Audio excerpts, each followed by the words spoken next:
So we're back here at GoBundance, and as you guys have already been hearing in other episodes, we've been having some incredible conversations with some really, I wouldn't even just say unique individuals, but people who are super passionate, they're focused, they're motivated, they know what they're working on, they know what they want to accomplish. And my next guest, Jordan Moorhead, is no different. He's head of the Moorhead team. He's a licensed sales agent, licensed broker, rental property investor. We're going to break down the ideas of active versus passive income, especially when it comes to the world of real estate investing. But right off the bat, first of all, welcome, because I know you also are doing your own stuff. You're doing your own podcast as well. Yeah, no, thank you so much. Yeah, I love podcasting. Yeah, how did you decide first? Before we get to that, how did you decide to get into the world of podcasting? Because my journey just came as a ridiculous surprise to me. So, obviously, I run a team in Austin, Texas. I knew a broker in Louisville, Kentucky that had a podcast, and I listened to it from time to time, and I'd say, hey, Jay, how's the podcast going? He said, it's going really good, totally worth doing. So I started a podcast, a local podcast, about Austin real estate investing, and my reasoning for starting the Austin real estate investing podcast was also, to get myself out there, but because I always heard, oh, you can't invest in real estate in Austin, and I said, that's BS. I invest in real estate in Austin. I know a ton of people that do, but you'd be on sites like Bigger Pockets, or you'd be on Facebook groups and people say, "Oh, it doesn't work anymore. You can't invest here anymore. It's too late. You missed you missed it." And I said, "That's BS." And when I started it was the beginning of 2020. So we've had 70% appreciation since then. We've had roughly 30% rent appreciation since then. You didn't miss the boat at all. The boat was just getting started moving almost. So is it all that vantage point, right? Because I know I'm here. I live here in South Florida, and I know what the prices here. I know everybody's moving here or to Texas, pretty much, right? And people who are even trying to buy their own are now priced out. Now we talked earlier with another guest about the interest rates, and they're like, no, actually, the interest rates going up is a good thing because that will re-leverage or rebalance out the market, which I've never heard anybody look at it from that perspective. And I know 95% or so of this conference is involved in real estate. Some way or another, yeah. Some way or another, right? And so for people out there who are not necessarily, this is probably over the last few episodes that I've recorded while here, probably have talked about real estate more than the 125 episodes previously. So clearly there's something about this world that people don't get and might be missing out on. And this is kind of where I think you're plugging these holes a little bit.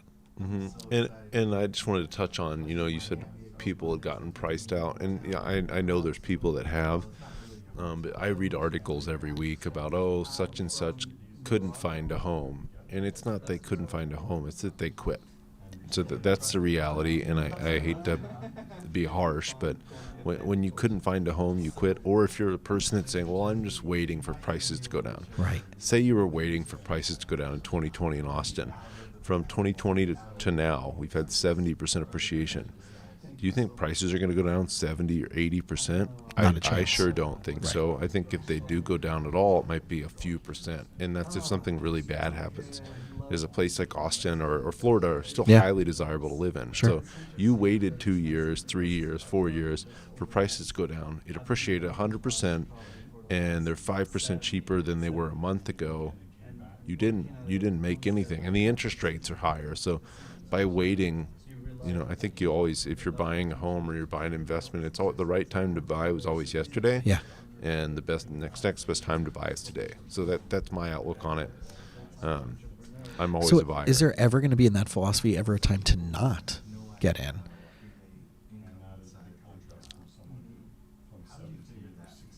I don't think so, but I think it absolutely is not for everyone. Mm-hmm. And as a real estate agent, that's probably not the right thing to say. Sure, but that's honest. And well, would you guide someone? Like if someone showed up, because I know, right, it's a sales-based world, like everything else.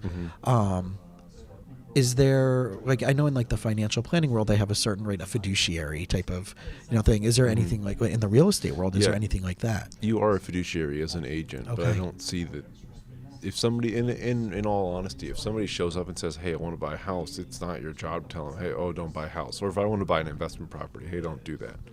But I get a lot of people, not the majority of people that show up and want to buy an investment property have done their research, know what they're doing. They found me because we specialize in helping investors, and they're ready to buy an investment property. But I talk to some people, and they say, oh, I've got a couple $100,000 sitting around, and I just need some passive income. And I say, well, maybe you should invest with somebody else. Maybe you should do a deal with somebody else. Maybe you shouldn't. And they say, well, I don't want to hear about anything. I don't want to hear anything about the property. I don't want to do any work at the property. I just want to get passive income. I say, well, you can invest with other people. Sometimes it's not that you shouldn't invest in real estate, but sometimes you just need to understand how you should invest in real estate, you personally. So if you make $2 million a year, you should not go out and buy single-family house rentals on your own and manage them on your own, in my opinion, if you like your peace and sanity. If you make $2 million a year, it might be better off finding somebody else to go buy the homes, finding a good manager to help manage the homes, and then you can invest that way, or maybe you invest in an apartment syndication passively. There's so many ways to invest and get all the benefits of real estate, but not have to do all the work of an active investor too. Well, it does seem, from my understanding, that once you're playing at that level, you do want to leverage other staff and make it an actual legitimate company, right? Where you are having property managers and you are leveraging all of that time, effort, and energy out. It becomes a payroll at some level, but it's as opposed to you trying to take it on to do it yourself, like you're saying. Do you think that there's, when someone gets started, and then maybe this is really just breaking this down on the simple level, what are some of the things people do need to take into consideration? So let's say they have, I don't know, where would someone have to start numbers wise? Where would you say, maybe you shouldn't be looking into doing any type of investments unless you have a bare minimum of X amount of dollars, but you also have X amount of dollars saved for yourself. So when you drain your bank account to invest, you're also not freaking out every day because that money's tied up. Sure, and I think the answer differs depending on what the person is trying to do, or what they're willing to do also. So if you are, my first investment was a duplex that I lived in. I had a couple $1,000s. I had the rest in a retirement account that I could cash out to buy the first property. I had no other money outside of that. But my thought process was, hey, I have to live somewhere anyway. I might as well make it an asset. I wasn't worried that I didn't have 6 months of reserves in the bank because I was going to buy a house to live in anyway. Why not make it a house that made me money and I live for free in? Sure. At the same time that I was able to start building up assets and start building up reserves. Well, can someone who is looking at a single family home, so can we put some numbers just so we can have some mindset? If someone gets approved for $500,000 mortgage, are they just as likely to be able to find, they can find a condo in some places, they can find a townhome, they're going to have HOAs, but to find a duplex that might be $750, are they going to still, will they look at being able to say, okay, so because you're already going to have renters in there, are they going to take that into consideration when they're applying for a mortgage? Is that all factored in, or are you having the same rules apply no matter what? Sure. So that's a great question, and a question that I get all the time. So there's a couple considerations there. Most people want to buy duplexes, especially their first duplex that they're going to live in, with an FHA loan. There are FHA loan limits, and it's really easy to find out the FHA loan limits in your area. Just Google FHA loan limits, whatever county you're in, and it'll pull up a site that'll pull up your county, and you can figure out the FHA loan limits in your county. In Austin, Texas, for a duplex, can't really spend over $640 right now. This adjusts every year. So last year, I want to say it was $550. This year it went up to $640. No, maybe it was even less, but it's gone up, and it goes up every year around the end of the year, and then it's effective the beginning of the next year. So understand the loan limits in your area. They do take rent from the other side into your income, but they only use 70% of it, I want to say. And just full disclosure, I'm not a lender. I just have a lot of experience doing this myself. So they'll take about 70% of the rent from the other side. If there is no renter on the other side, they'll find out the market rent on the other side. And I've had a lot of lenders to find out the market rent just ask me, the realtor, hey, what's the market rent in the area? And yeah, I give them honest answers, but that's just a long way of saying they don't do a huge look into what the rent actually is. And it's not too hard to find out the market rent in your area. Look at some rent comps as a realtor, or just look at Rentometer if you're a civilian. And Yeah, well, so and this is kind of what you're doing, right? You own this property. Mm-hmm. You're living in a duplex. Mm-hmm. And yet you also have other properties or other types of real estate deals that you're involved with. Why do people kind of like minimize this as a legitimate thing? Like, well, it's either in a condo, right, which you are sharing property with a billion Mm-hmm. other people, Yeah. or you're buying a property that's your own, and then you have to deal with everything, right? It's that one roof, one massive roof, one massive headache. Why is this like duplex, even triplexes in some places? Why is this kind of like there's like a stigma a little bit on it being looked down upon? People don't want to manage tenants. They have this idea in their head that managing tenants is just horrible and awful. And in reality, when you get to pick your tenants, or you're doing the background checks on them and you're making sure you're moving in the right people, it's usually great. And I hear that I don't want to share a wall with people all the time. In Austin, we're building so many duplex condos where they're A-B units. You might not share the wall directly, but they're a couple feet away from you.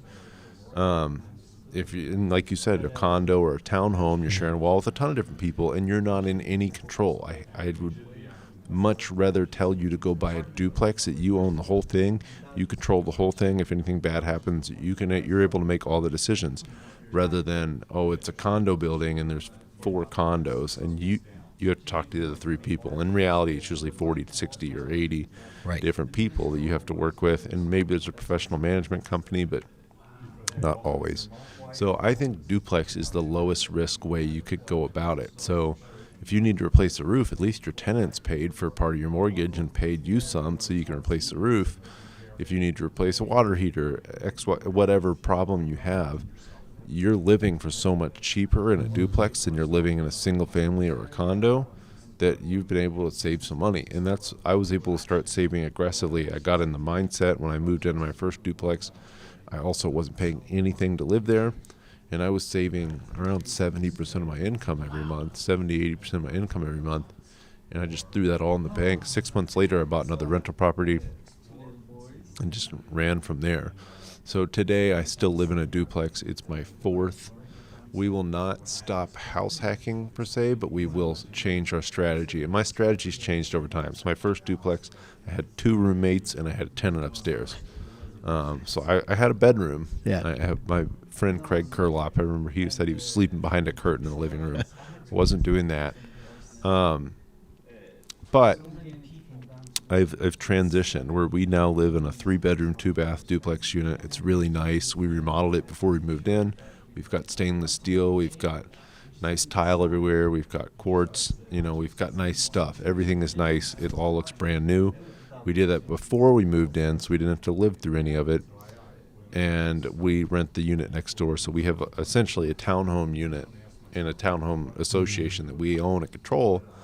And we will continue to do that for at least another 1 or 2. After that, we will transition to single family, and we will either build or find one with an ADU that we can have families stay in when we want to, or rent it out when there's nobody in it. So Airbnb is a really powerful strategy for situations like that. If you need it filled most of the time, but need control over it some other times, and it can also make really great income. So the idea that you've done this before, you're doing it now, and you're possibly going to do it 1 or 2 more times, there's a consistent patience that it sounds like someone needs to have. And I always hear this, and I live here in South Florida, and it's people want to move into their homes, or they want to move to somewhere like that's really, they feel like they want to move up faster than maybe what they really should be doing, and they're not playing it. They're playing a different game. So how would you see that mindset of like keeping it simple and setting yourself up for longer term success by doing what you're doing? And you use this term, home hacking. So Can you break that down a little bit more and then tie that into that patience that's needed? Yeah, so house hacking very simply is just renting out the space that you're not using. So it could be a single-family home, a 4-bedroom single-family home, and you rent out the other 3. I have an agent on my team that does that, and he lives completely for free. Wow. Or it could be a duplex, then you Airbnb the other side. I have an agent on my team. He also does the exact same thing, and lives completely for free. But it's just delayed gratification. If you can delay gratification for a little while. So I started doing this in 2016 in December. By 2022 and April, it's made me over $700,000 in equity or just cash after selling these places. So the gains have been over $700,000. And all I had to do, and it's so simple and it's so easy, all I had to do was buy a duplex, fix it up, and move into it. That's all I had to do. It's so simple. It couldn't be more simple. Yeah. And I did it with very low down payment loans. So as an agent, you get a commission. So I also rolled the commission into the last couple. The first one I wasn't an agent. The last three I've also rolled commission into. The last two I bought with an FHA loan. I was able to negotiate my commission up a little bit. So the commission was 3%. I said, hey, there's some problems here. How about you give me a 3.5% commission, which was the whole down payment for the property. I also got the closing costs covered by the seller, and by using a lender that I used a lot, I have lower closing costs. So I didn't have a ton to get covered there, but both the previous two duplexes I bought, I walked away with a check at the closing table. I brought no money, and I walked away with a check. So if you get creative, it gets really powerful. Yeah, you might have to live less than what you want for a few years, but here in the next couple of years, we'll be able to live wherever we want and not worry about it at all. Which is incredible. Yeah. Yeah. And most people don't even know that that's even a doable thing, right? You can play with these these numbers in an ethical way that benefits for you in the long run. So let's break this down a little bit more, because there's a lot of terms that people, when they're starting to look at real estate or the ways that they can get involved in real estate, usually you're a buyer or a seller. That's the traditional way. And I've heard, people have maybe heard the terms wholesaling and getting into crowdfunding a certain property or stuff like that. Let's talk a little bit about active versus passive investing and the different pathways that people can get involved. Sure, and I think that's really important, because I think a lot of people don't know there's so many different ways. They think real estate investor, they think I'm buying a house, I'm in there getting dirty, I'm fixing it up, I'm dealing with phone calls in the middle of the night. I look at it as a continuum. That's on the far end of very active. You're managing the property yourself, you're finding the property yourself, you're fixing the property yourself, you're doing everything. And that's, in all reality, that is the most profitable. But it takes the most time. So if you're looking at dollar per hour, you might be making the highest return, but you might not be making the highest dollar per hour. Sure. And if you're making $15 an hour, that might be a great return. You might be making $25, $30 an hour on this rental property. So that can be a great way to get started, and it can be a great way to invest too. But on the far end, there's completely passive investing, where you give your money to other people. You're either lending money privately, or you're investing into passive investments like real estate syndications. I would say lending money privately still has a small active component to it, because you need to pay attention to who you're lending to. You need to do a little bit of work there. You're going to hear about it more often. Private money might turn over every 3 to 6 months. A real estate syndication, the money might turn over every 5 to 7 years. Oh, wow. So you don't have to do anything for a couple of years. You read a monthly or quarterly email about the project. But there's a sweet spot in between there too. Anything in between there can work for anybody. So you're completely active. You're doing everything. And again, if you're getting started or you don't have a lot of money, this is the best way to go. You can get in with house hacking. You can get into projects with other people's money, and you can do all the work. And that's a great way to get started. That's how I got started. That's how I recommend everybody get started. Do as much work as you have to get started. But if you've got money, you can buy properties. You can have other people manage them. You can have other people take care of them. And then you can get further down the line where you're partnering with other people and you're just providing the capital and they're doing most of the work. Or again, you can be the private money that's taking care of it. So there's a million different ways to invest in real estate. And there's a huge continuum along that scale that it works well with too. How much time would you suggest that, there's the whole overall vertical of real estate, and then there's all these little subcategories in there, like for someone to become a basically decent understanding person of where along the spectrum they should be. How do they, where do they go? How much time should they be spending? I know like in psychology we have here's a personality test. Here's what you're most suited for. Is there anything like that in, for real estate? Like, hey, answer these 15 questions and and this will guide you to where you can be focusing right now based on what you answered. I don't know of anything, but I think the simple question you need to ask yourself is, what do I have more of, time or money? What do I value more, my time or my money? So if you're brand new and you've got nothing but time and not a lot of money, pretty easy answer there. You need to be as active as possible. But if you're a highly paid W-2 professional or you own a really successful business, probably don't leave that line of work to go get paid $25, $30 an hour to work on real estate investments. That doesn't make any sense. It's a really simple question. It's what's my time worth? What am I going to get paid? I think you've got to look at that with anything you do, but especially real estate investing. So again, if it's $30 an hour work and you make $500 an hour, probably don't go do that on the weekend, you know? Yeah. So how does this play out? And you know, part of the things that we're here talking about at this conference is taking things from what you're doing in your work world, applying it to your personal life, and from your personal life, applying it to your work world. So there's this symbiotic, wonderful flow. How has any of this, of what you're doing and what you've grown in as a professional, how has that trickled down into your personal life?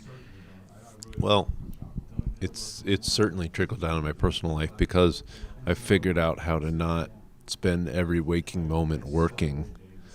And I absolutely did that for a long time. So when I bought my first duplex, my first house hack, I was working as a personal trainer and running a personal training business. So I worked in it.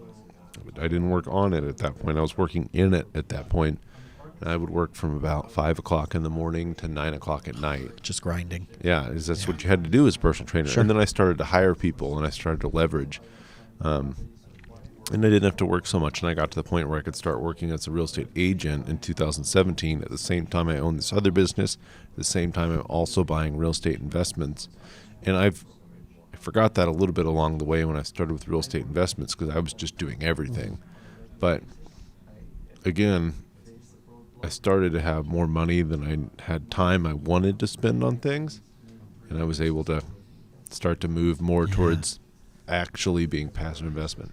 It's a pet peeve of mine that people say, oh, it's a passive investment and it's a single family house that you manage and you run over and you fix things.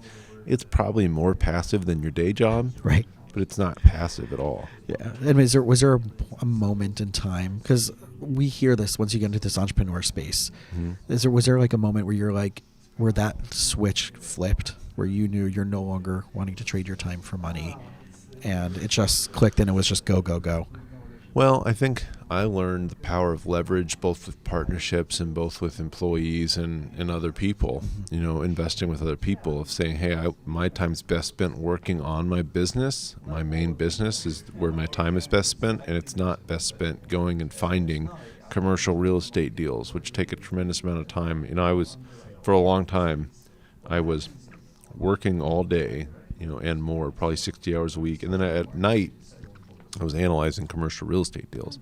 I said, this is just, I hate this. And while I love commercial real estate, I don't like this portion of it. So I said, what can I do that I like? And it's continue to work on my business and just invest with other people. Yeah. You know, Love it. Do both LP and co-GP work with other people. I still do some co-GP work as I raise capital because that's what I do all day, any day anyways. I talk to people about real estate. And I'm building my real estate team. So it's very symbiotic with what I'm already doing. But going out and finding deals and analyzing deals, I'm not very good at that. I know a little bit about it, enough to know what a good or a bad deal looks like, but that's not the highest and best use of my time. And bringing in people who balance that out. Yeah, absolutely. Just finding the right people. Yeah. And I think that's kind of what everybody, you know, thematically through all my episodes is learning what you're really amazing at. And I see it in my therapy sessions. And what you enjoy. Yes. Yeah. Yeah. I think that's just as important. Yeah. And not feeling bad or guilty that this thing over there isn't really what you're supposed to be doing, and owning that. And that actually gives you so much power and purpose in that. And I see this all the time, that people feel guilty that they're not doing something that they don't love, they don't enjoy. And it's so nice to be in a community, you know, as a guest of this weekend here, to see people who are so passionate and so turned on by not only what they're doing, but also reinvesting into their personal life, investing into their family. We saw the charity. How much did they end up raising? I had to leave in the middle of the thing. It's around $150,000 total. Right. And then the founder of Spartan Race then offered to do the 120,000 or something like that for people It who was a lot. Yeah, it was 120. for people who would sign up. So like this is one of the most beautiful things about these type of communities, that there's always a concept of giving back. And I really do want to thank you for your time to give back to a community who probably hasn't heard of you. And even though I do have some friends in Austin, hopefully they'll but everybody should check out, right? It's even if you're I'm assuming, right, even if you're not in the Austin real estate market, I'm assuming there's a ton of stuff they can get by learning. Oh, yeah. We've got some great guests. So the Austin Real Estate Investing Podcast has been something I've done for fun, because I always heard, oh, you can't invest in Austin. And I knew that was a lie, because I was doing it and had lots of friends who were doing it. And I said, well, we need to get the word out there that you actually can invest in Austin. And here's all the different ways that people are doing it. And do you think that would be a universal thing, that if you're in Miami, there's certain similarities, or L.A.? Oh, yeah, absolutely. Everywhere's got their unique pieces, but nothing's that unique. Right. Makes sense. So. Awesome. Well, Jordan, again, appreciate it. And your Instagram is Jordan_Moorhead, Moorhead. And any other places that you want people to check out? That's probably the best place to if you just Google Jordan Moorhead, you'll find everything too. But yeah, at Jordan_Moorhead on Instagram. Awesome. Thanks so much. Awesome. Thank you.